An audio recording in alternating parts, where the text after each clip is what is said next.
Hello friends, in this session we'll talk about Indian polity series. This is very important for exam point of view if you are preparing for civil service, maybe state civil service or Union Public Service Commission UPSC. No issue. We are starting here Indian polity series. In the first lesson we'll be focusing the historical background of Indian Constitution. What's the historical background and which type of acts are coming under this historical background chapter? That will be discussed here in this lesson. This is the first lesson and the first chapter we call historical background. You see, British came to India in 1600. First of all, we have to understand the basics. British came to India in 1600 for trade purpose, right?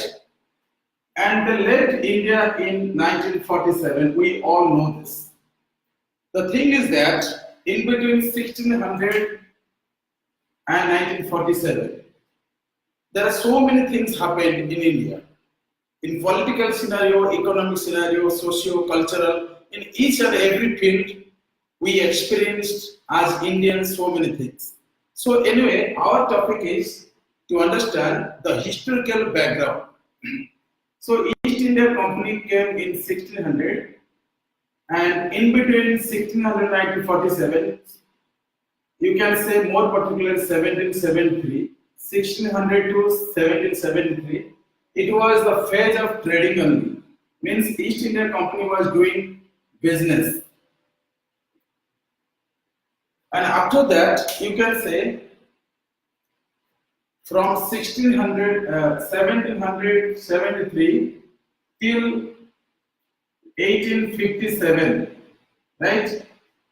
This color portion, you have to remember, this is called company rule. Why we are calling this company rule, I will explain.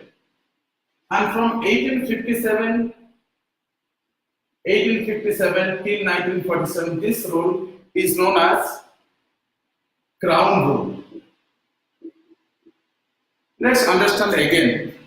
First thing is that British came to India in 1600 for business purpose, but in 1773, British administration, British government decided that East India Company should rule India, right?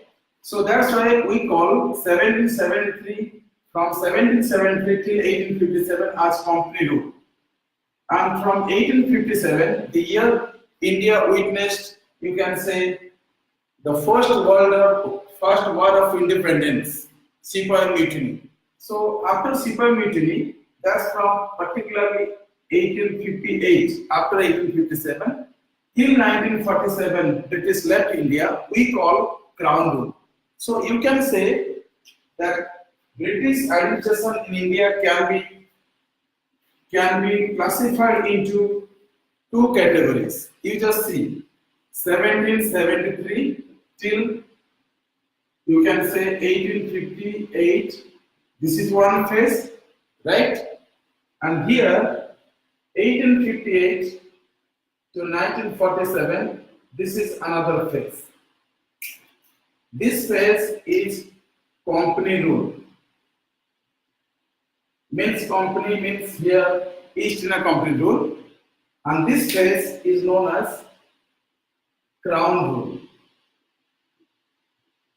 Here East India Company was ruling India. However, here UK government directly ruled India.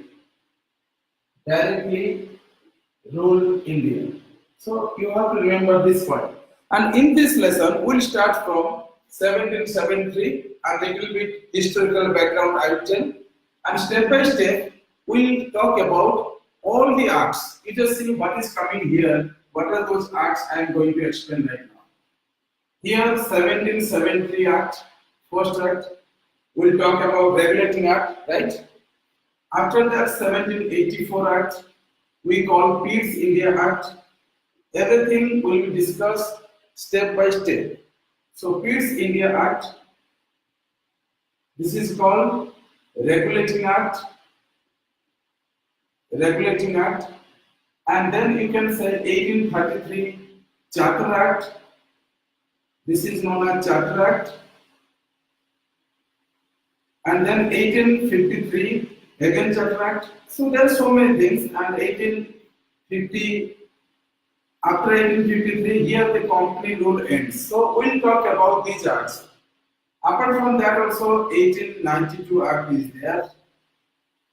We'll talk here, right? So up to this, all these acts are coming under company law, right? I hope you got this point. And in between 1858 till 1947, we have also different acts. You can say here 1858 Act, then you can say 1861 Act, Council Act. In details we will be discussing here. 1892 Act, then 1909 Act, 1919 Act, 1935 Act, and finally Independence Act 1947 Act. So these are the things we will be discussing here step by step. I will start from 1773 Act. I hope you got this point. Let's begin. Right? You see, British, as I have told and everybody knows, came to India in 1600 for sole purpose, keeping in mind, okay, we'll do business here in India. But what happened? By the passage of time, East India Company gathered all the information locally and also you can say globally, whatever those things happened there. And East India Company started influencing the local rulers, right? And as a result, what happened?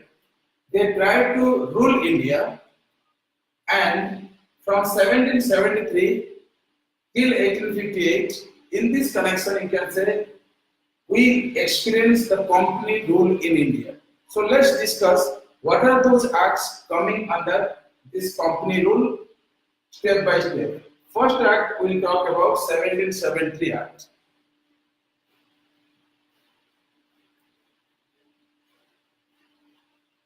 Actually, what happened here? You just see, in Regulating Act 1773, the most important point is centralization started in India.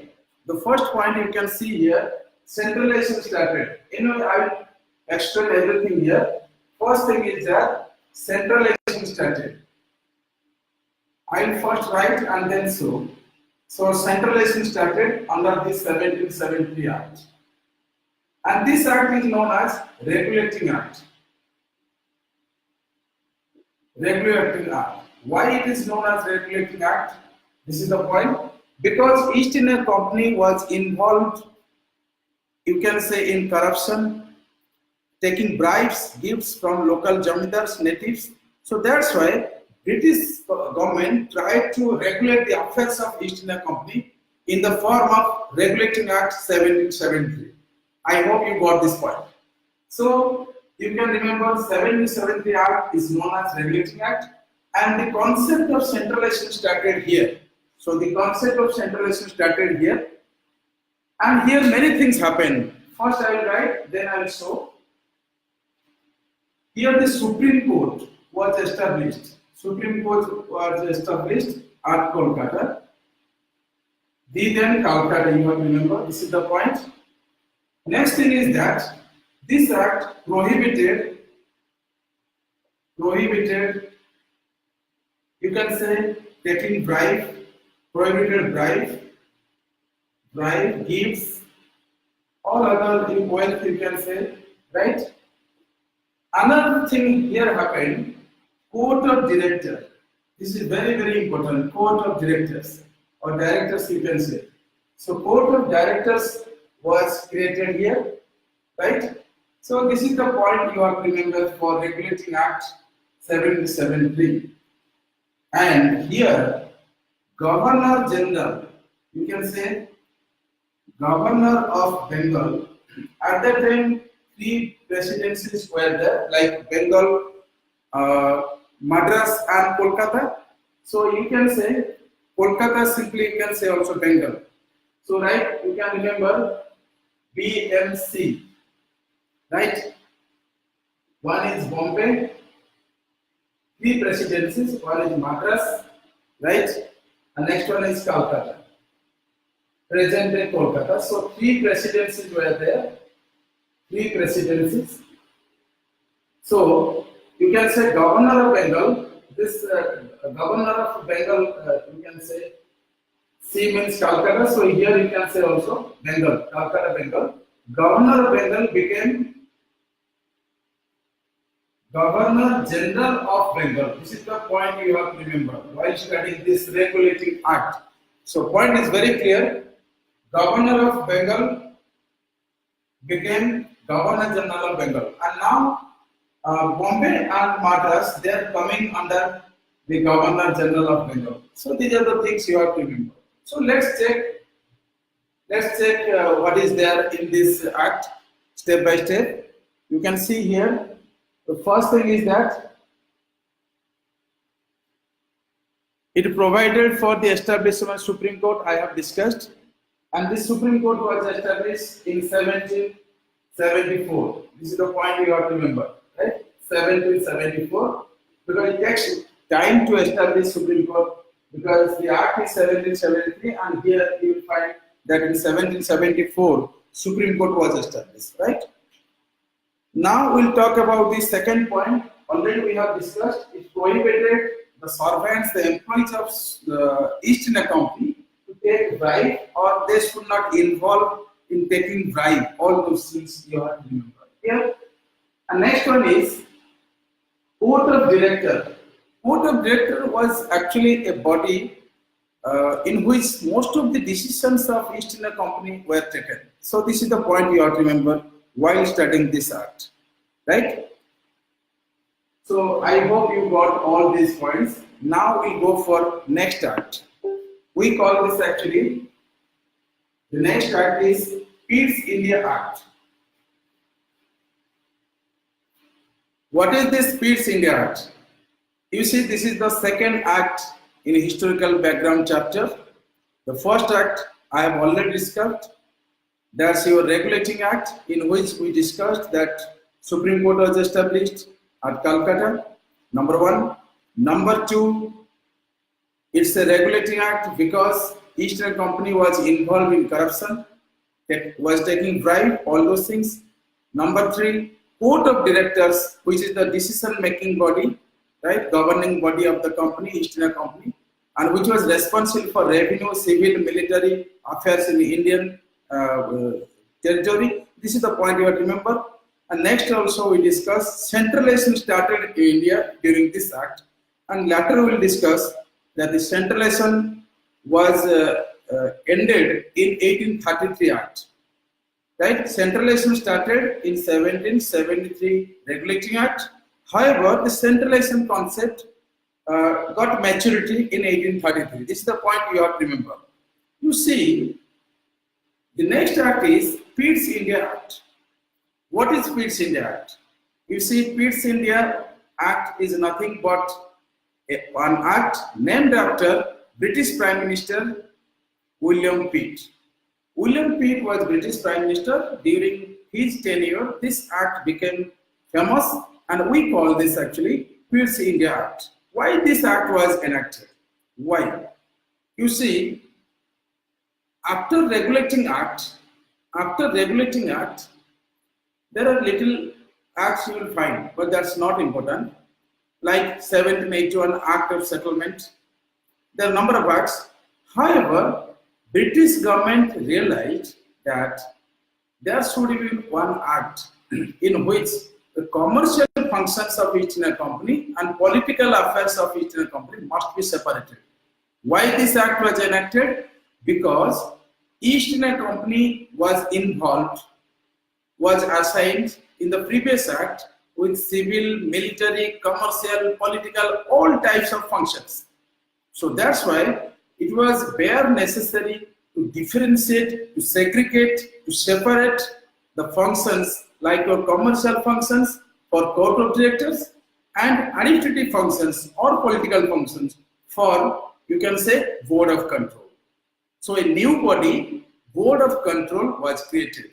And we know this, court of director was created in 1773 Regulating Act. I hope you got this point.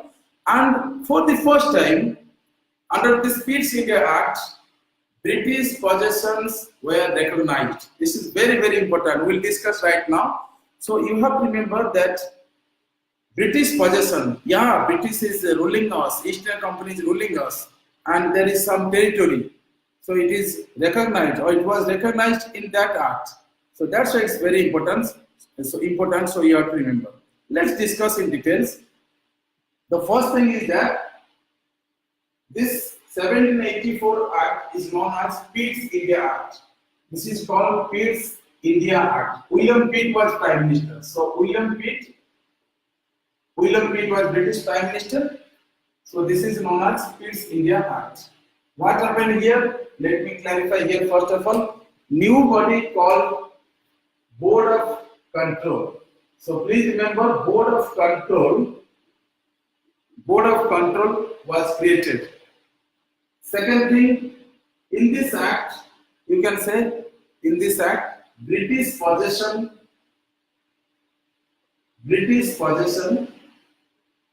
were recognized. So British possessions were recognized. This is the point you have to remember, right? And next one is this Board of Control, right? And in the previous act, Court of Director was there. What happened here? Court of Director, which was earlier in 1773 Act, and Board of Control. This Board of Control, the work of Board of Control and Court of Direction were separated. What was there? This Board of Control was for political affairs. This is for political affairs. And this Board of Directors were commercial affairs, commercial functions, right? So this point is very, very important. This means William Pitt enacted one act that's known as Pitt Act, in which new body was created and the company's functions were separated. Commercial functions were assigned to Court of Directors, and political affairs, that was for Board of Control. This point is very, very important for exam point of view. I hope you got this point, right? Just see here. I have written, so let's understand. You just see here.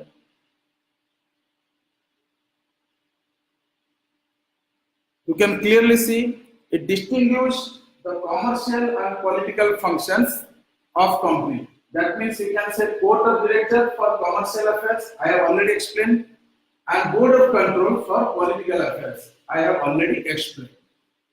And you can say in this act, British possession, this is British possessions were recognized for the first time. Yes, right?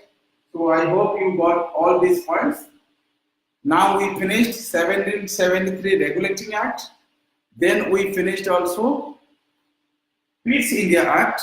In this Pitt India Act, most important is the differentiation or distinction or categorization of the functions of East India Company. Please remember, under this Pitt India Act, commercial functions and political functions were separated.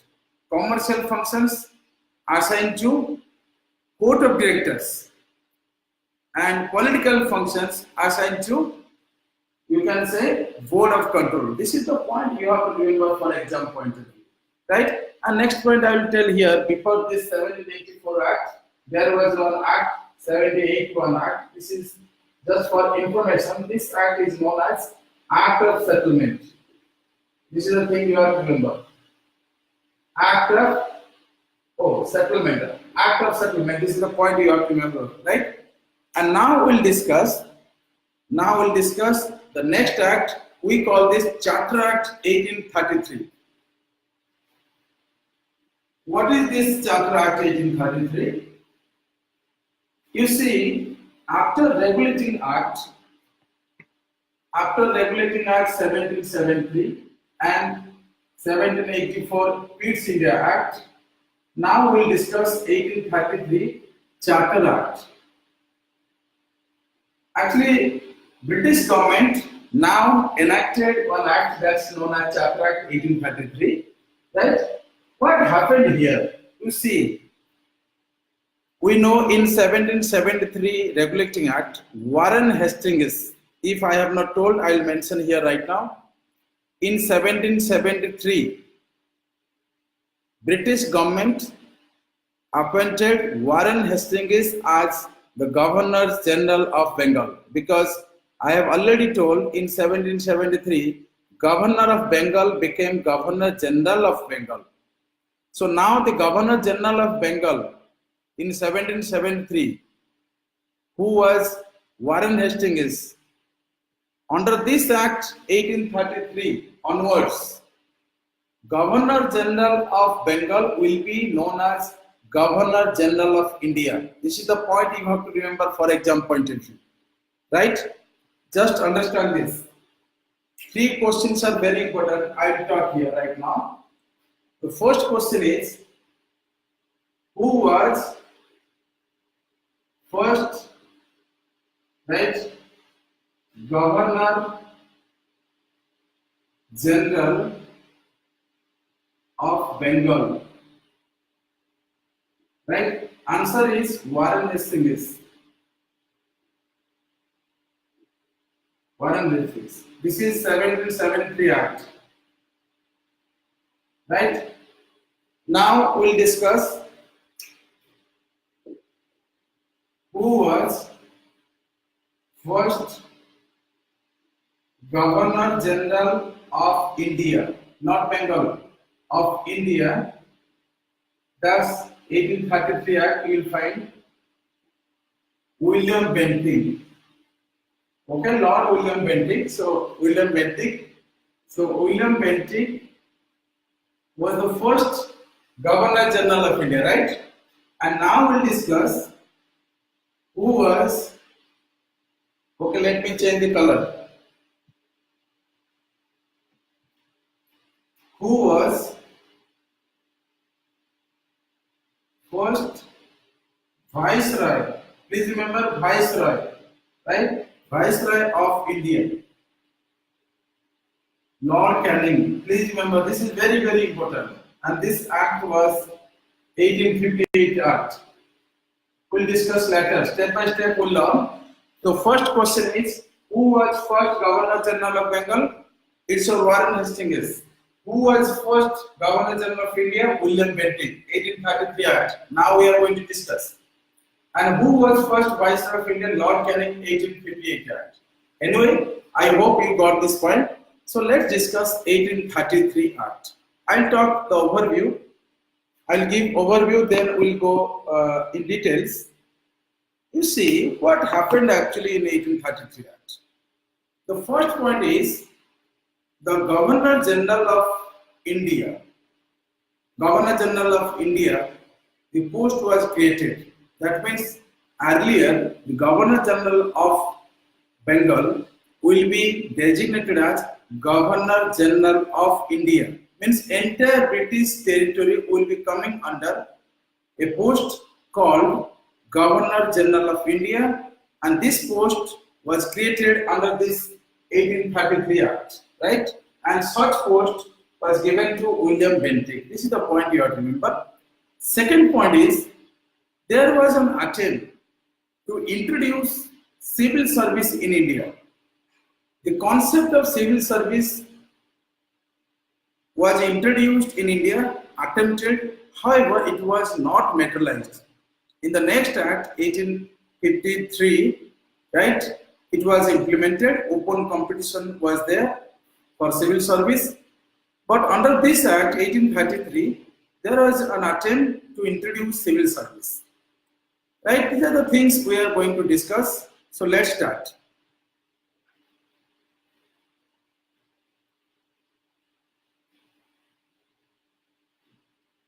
You just see here, 1833 Act. I have told that this is the first, this is the last step towards centralization in India, because the concept of centralization started in 1773 Act. and now it is the final step. This point you should remember, right?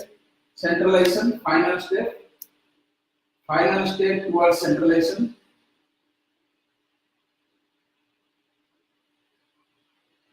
And centralization started. This is final step, but initiated in 1773 Act. I have already told. This is the point you have to remember for exam point of view. Now we will talk the features of this 1833 Charter Act. You see, it made the Governor General of Bengal as the Governor General of India. I have already told, right? And the Governor General of India was assigned with civil military power, and William Bentinck, you can see here, William Bentinck, right, was first Governor General of India. Now, you can say here, it deprived the Governor of Bombay and Madras of their legislative power.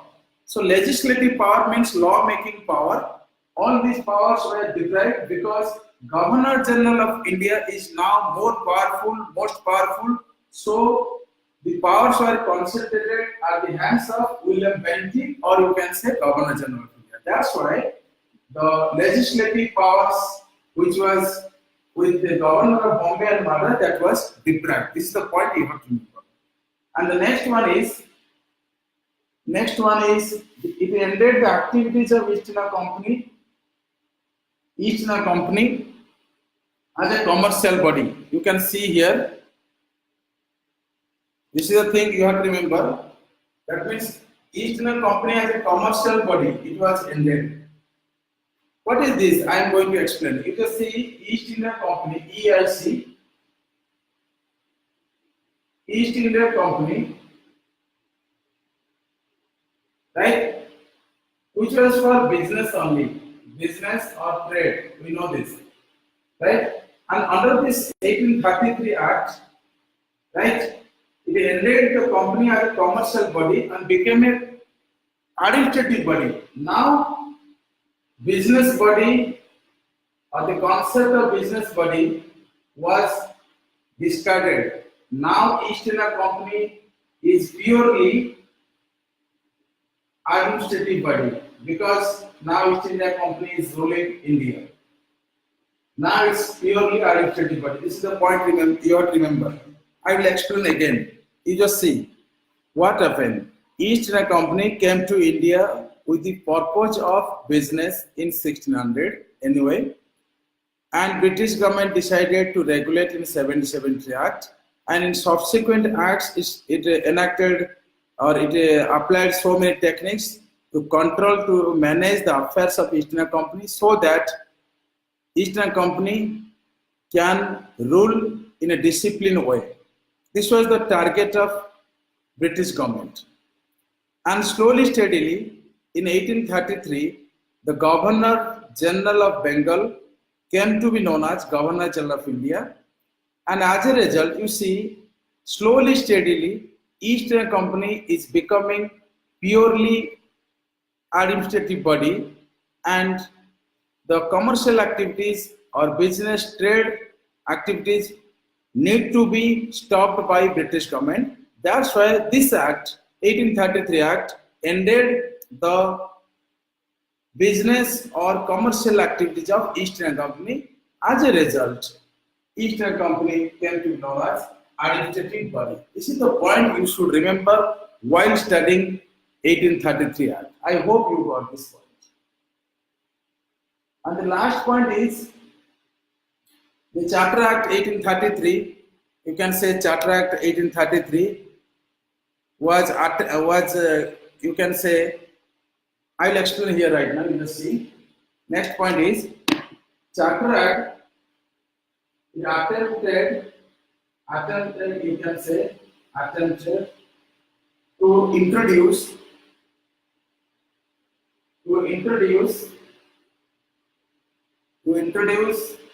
open competition.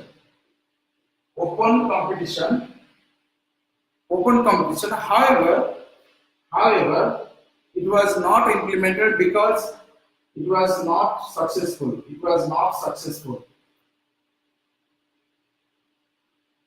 It It was not successful. Why? Why it is so? Why it was not successful? Because Court of Directors, COD, Court of Directors opposed. Why they opposed? Because you see, if civil service will be introduced in India on the merit basis, then Court of Directors or the governing body, they will not give, they will not get enough scope for their promotion, and they may not get facilities by the company or British government. So that's why they said that there is no need to introduce civil service open competition in India. However, in next act in 1853 we'll study right now, it was under Lord Macaulay Committee, which was appointed by British government, civil service was introduced. So here, civil service in 1833 Act, it was not possible to introduce, but there was an attempt. But in subsequent act, next act, 1853 Chapter Act, the civil service, the open competition for civil service was introduced, and it was fully implemented, right? And now the students, they can appear civil service. Anyway, we'll discuss right now the next act, Chapter Act 1853. Okay. You just see. Now we'll talk about 1853 Chapter Act. The first point is that, 1853 Chapter Act, first point is open competition. I have already told, open competition for civil aspirants was introduced, right? Which was not introduced in previous act. It was opposed by Court of Directors. And here, it is separated for the first time legislative executive functions of Governor General Council. Means legislative means law making power, legislative and executive. Right? Legislative and executive were separated, functions were separated. This point you have to remember. Because you see, in Governor General Council, the legislative and executive functions were separated, because you see, even today also, we have legislative, executive and judiciary branches. So legislative is for law making, just like the work of legislature, parliament, assembly. At that time it was Governor General Council.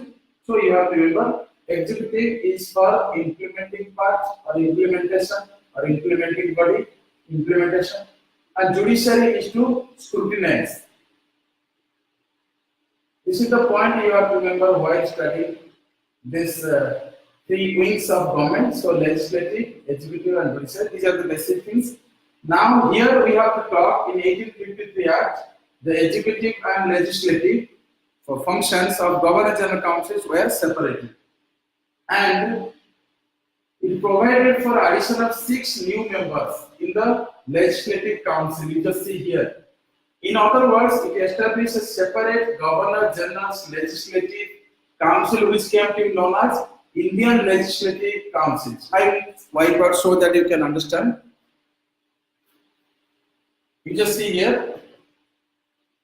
Now you can see that Governor General's Legislative Council, known as Indian Legislative Council, and this Indian Legislative Council was so large, we call this mini parliament. So the concept of mini parliament came in this Act 1853 Chapter Act. This is the point you have to remember, right? And I have already told civil service was introduced.